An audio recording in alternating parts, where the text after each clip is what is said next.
This video is the 24th part in my project to recreate Kings Island in Parkitect. In this part, I focus my attention on recreating the Racer roller coaster. I say roller coaster, but technically it's two roller coasters, just running side by side. The Racer opened with the park in 1972. Both sides stand 88 feet tall, with a top speed of 53 miles per hour, and a track length of 3,415 feet. And now it's time to begin work on the first side of the ride layout. For the first half of this ride layout, I just used the built-in Parkitect coaster builder. The first half of this layout is pretty easy to recreate because there aren't any turns in the ride until about halfway through the ride, excluding the turn out of the station of course. The first half of the ride, after the first drop, is just a bunch of airtime hills in a straight line. It's pretty simple to recreate. Once I had the first half of this side completed, I stopped building it, saved it as a blueprint, and copied it to the other side. That's the point where some of this starts to get complicated though. In real life, both sides of the Racer have a bunch of small turns in them. I'd say they're about 15 to 20 degrees. But due to the way the coaster builder in Parkitect works, you're only able to make 45 and 90 degree turns. This is where mods come in. Up to this point in the project, I've just been using the vanilla Parkitect coaster builder in all of my rides. But I realized I wouldn't be able to recreate the Racer with any accuracy if I used the vanilla coaster builder. I tried to use the vanilla coaster builder before I started recording and it looked nothing like the Racer, so I knew I had to do something different.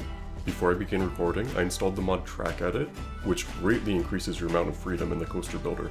Track Edit uses a node-based system similar to No Limits, but it's a lot more buggy and a lot more difficult to use. I've never used Track Edit before, so this part of the project had a really high learning curve for me. I spent a couple hours watching YouTube tutorials on Track Edit, and at least now I have some idea of what I'm doing. This mod is really buggy and still pretty difficult to use, but at least it gave me the results I wanted. That's the important thing. I'm happy spending hours on these rides as long as I get realistic and accurate results. And thankfully, that's what this mod allowed.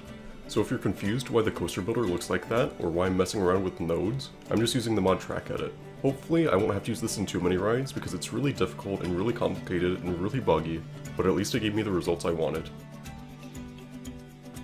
As you might have seen in the beginning of the video, I had to save the beast as a blueprint and delete the ride layout. Due to the way the coaster builder in Parkitect works, I wasn't able to get some of the angles 100% accurate, which led to part of the beast layout intersecting with the Racer layout. So for now, I'm deleting that ride, but I'll go back and fix it later off camera. I also had to remove Windseeker, which you'll see soon, but I put it back at the end of the video. If you'd like to watch more parts of this project, there's a link to the playlist in the description of this video. It features all of the previous parts of the project, and new ones as they release.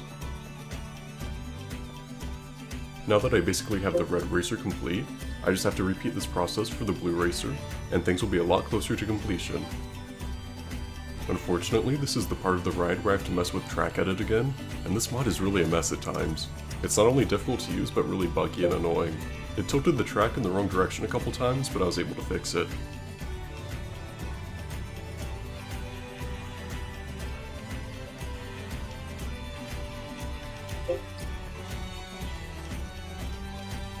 Before we get too far into the video, I'd like to give a thanks to all my supporters on Patreon. This week on Patreon, I have one patron, Coaster Dave. Thank you so much for your support, it means a lot. If you would like to support me on Patreon, there's a link to my Patreon page in the description of this video. Now let's get back to the video.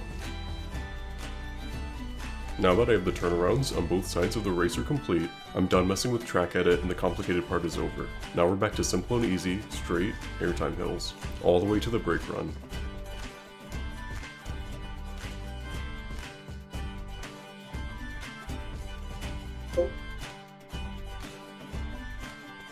For some reason, in real life, this ride has one of the longest brake runs I've ever seen for both sides. I don't understand why the brake run needs to be this long, especially when both sides only run 2 trains. Now, all that's left are the turns out of the station into the lift hill, and then both sides of the Racer will have their ride layouts complete. Now that the ride layouts of both roller coasters are complete, it's time to work on the station, the queue building, and the ride exit, as well as details around the ride.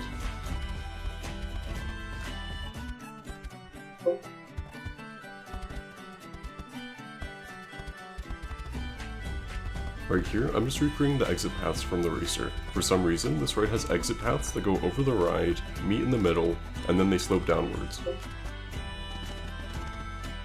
Right here, I'm just recreating the queue building.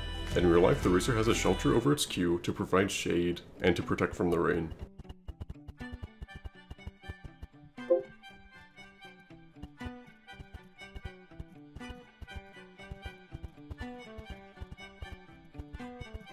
Right here, I'm recreating the racer's ride station. It's honestly a really simple station to recreate, but that might just be due to its age. This ride did open with the park after all.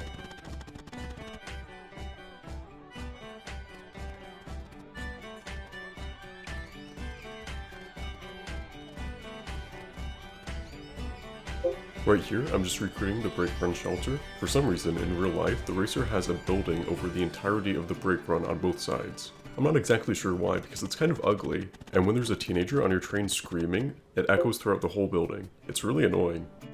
Now that I'm done with the racer, I can put Windseeker back, so it doesn't obstruct the ride, but I still need to fix the beast off camera before I can put it back. Just a reminder, you can feel free to use any of these rides in these videos in your own park in Parkitect. There's a link to my page on the Steam Workshop in the description of this video, and all of the rides you see in these videos are available for download for free. Now that everything around the ride is complete, here's the final product.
Well, that's all for this part of the project. If you'd like to see more parts, there's a link to the playlist in the description of this video. Like always, thanks for watching, and I'll see you next time.